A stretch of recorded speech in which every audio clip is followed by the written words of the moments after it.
5, 4, 3, 2, 1, go! Hello everybody. So if you're a nursing student, this will definitely gonna get you marks. So today's topic is difference between child and adult. So first is anthropometric measurements, which is under the anatomical and physical differences. In child, they do not have fixed body and height. It increases daily in neonates and monthly in infants, but in adults they achieve their fixed height by the age of 18 to 20 years because of the closure of their epiphyseal plate. And when we talk about their heads and chest circumferences, there is an interesting relation between them. By the age of the in children, the head circumference is 2 centimeter larger than their chest circumference, and with time the head circumference decreases from 6 months to 2 years, and by the 2 years it equalizes. Then after that the chest circumference is greater than the head circumference. So in adult, chest circumference is larger than the head circumference, but in children the head circumference is 2 centimeter greater than the chest circumference. Now the next is neurological system. Neurological system refers to the system which includes brain, our nerves. So in children, the head is relatively heavy compared to their body and weight 300 to 500 grams. They have sutures and fontanelles to allow brain expansion, which gets double in by 1 year, and 90% of brain develops by age of 2 years. Their primitive involuntary reflexes are present at birth, and by the age of 2 years these reflexes disappear and myelination of the nerves starts. Due to myelination, the voluntary reflexes are present in adult. So when we talk about the lumbar puncture site in children, the spinal cord extends till L3. So the lumbar puncture site is L3 to L4 or between L4 to L5, but in adult the spinal cord expands till L1. So the preferred sites can be L2 to L3 or L3 to L4. And the last thing is the child have fragile brain tissues. Now the next is musculoskeleton. In this system, in child, bones are softer and there are more number of cartilages, so the chances of fracture is less, but in adults bones are harder with complete ossification. The child height increases very quickly, but in adults due to epiphyseal plate closure the height is stabilized. In children, we have developed number of muscles by growth of time passes. In adult, we have fully developed muscular structure. Now the next is integumentary system. It includes the skin. So children have very thin skin, while we have very thicker epidermis. Their skin is very elastic, and and in adults the skin loses elasticity with age. The children have skin surface to volume by weight ratio higher than adults, so they are very vulnerable to sun exposure, and there is more water evaporation which leads to dehydration. But in adults we have a better protection mechanism, and the weight volume ratio of skin surface is also less. Their nails are softer and thinner, but in adults they are harder and thicker. The skin color of newborn is very light, but we have due to melanin, but we have established skin pigmentation. Now the next is reproductive system. In this, the children have the length of the ovary is 10 mm and the width is 1 to 1.5 centimeter, but the testes they are 2 centimeter long and 1 centimeter wide. This 1 centimeter width of ovaries, it reaches to the 3 centimeter width, and in adults the size of testes from 2 centimeter it reaches to 4. I'm trying to say that it just gets doubled. And the secondary sexual characteristics are not matured in children, but it gets matured in adult. And menstruation cycle occurs in females and sperm production occurs in male. So the puberty age of females is generally 10 to 12 years, but in males the secondary sexual characteristics starts appearing in 3 to 4 years.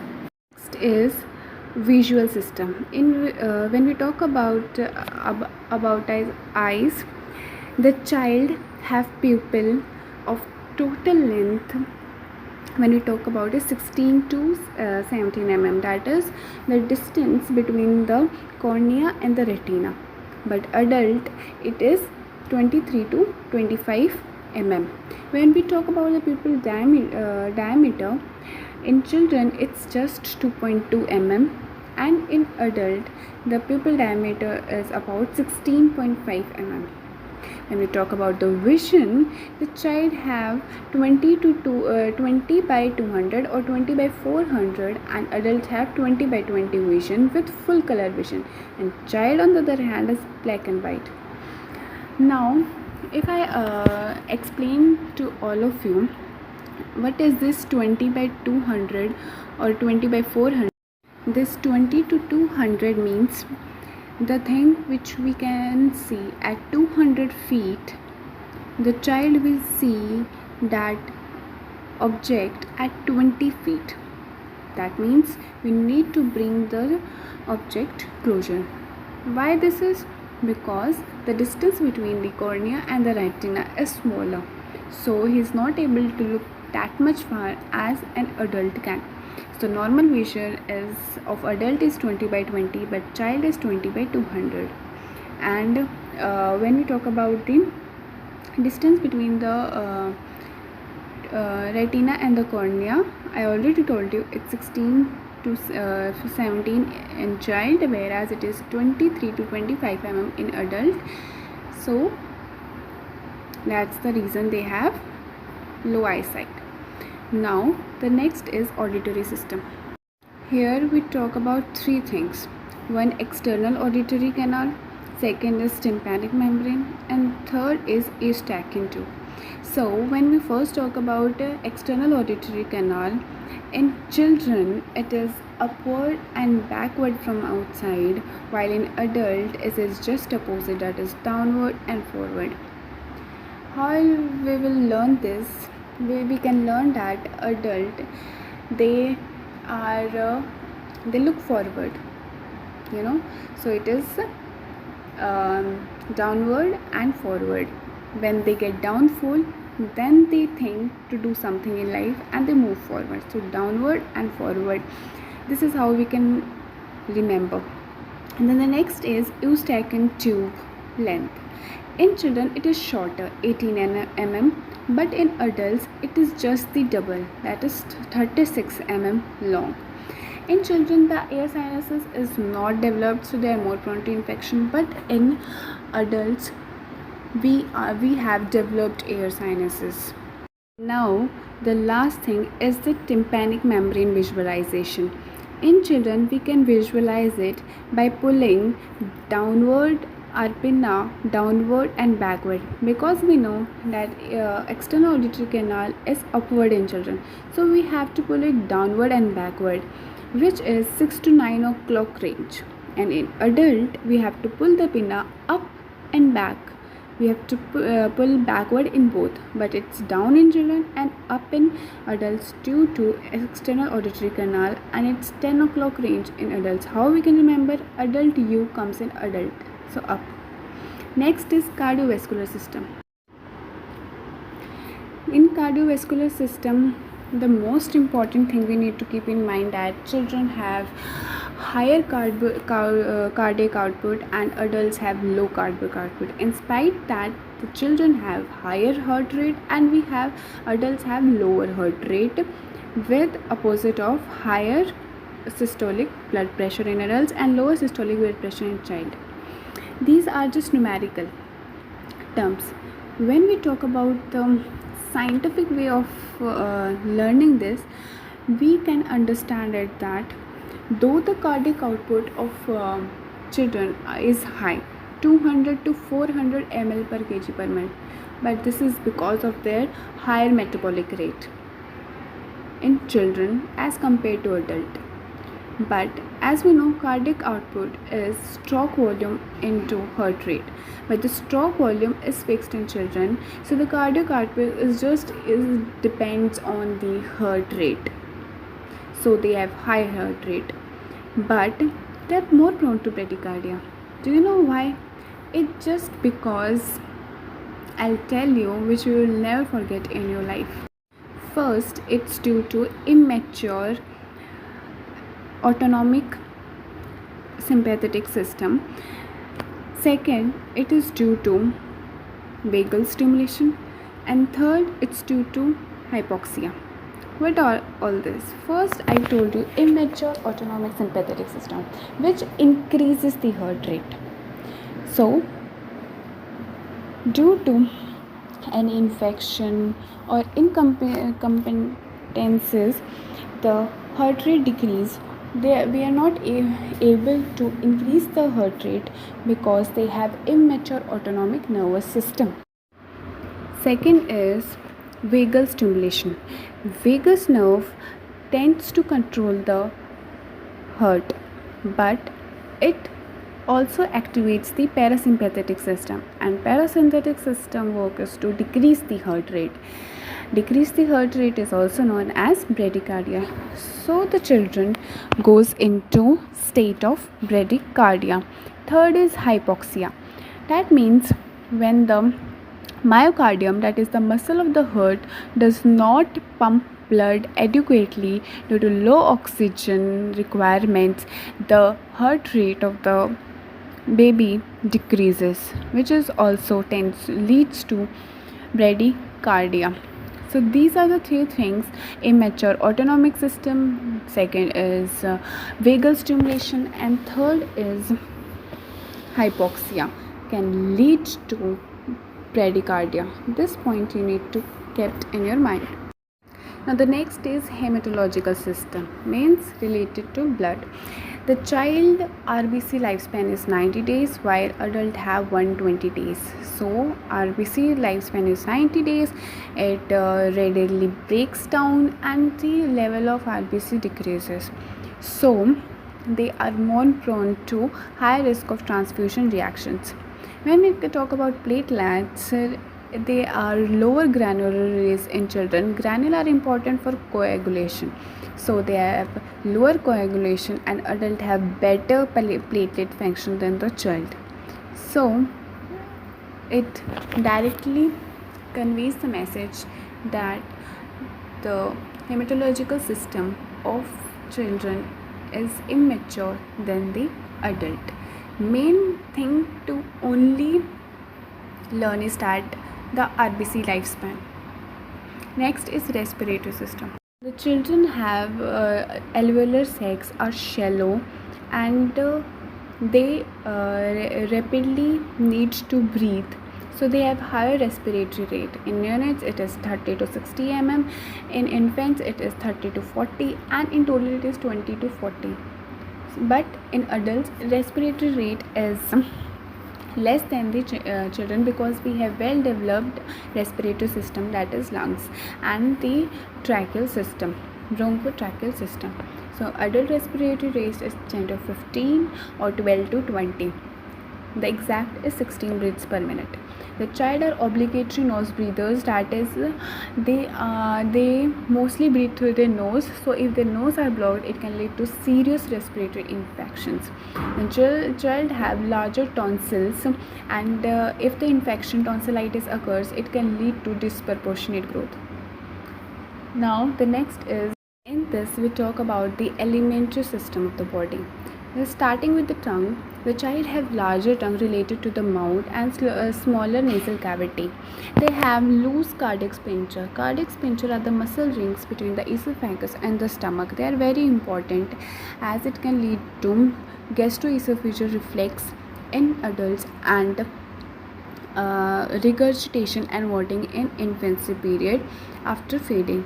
So children have low cardiac sphincter, so it is very common that they regurgitate.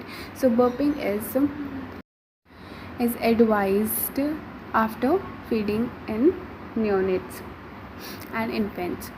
Now the next we talk about the stomach empty. In children it takes 2.5 to 3 hours, and in adult it takes 3 to 6 hours. Neonates have 7 to 8 pH, that is there is no HCl, but it reduces to 3 after 1 hour of life. So there is a condition called hypochlorhydria which can occur in children. That means there is no HCl in the stomach in children. In adults we have stable gastric pH, that is 1.3 of the HCl in stomach. Then next comes the gut absorptive surface area. They have greater absorptive surface area, and adults we have less proportionate, means not less, we have proportional gut surface area, and the liver occupies major portion of the abdomen in children, while we adult we have relative to body size. Now the next is urinary system. Bladder is an abdominal organ till puberty in children, but it becomes the pelvic organ in adults, so there is a more pelvic protection of the bladder. In children the bladder capacity is affected by stress, so they are more prone to destruction of the bladder, but in adult they we have a very good volume, that is 500 ml capacity, so they are not affected by the stress.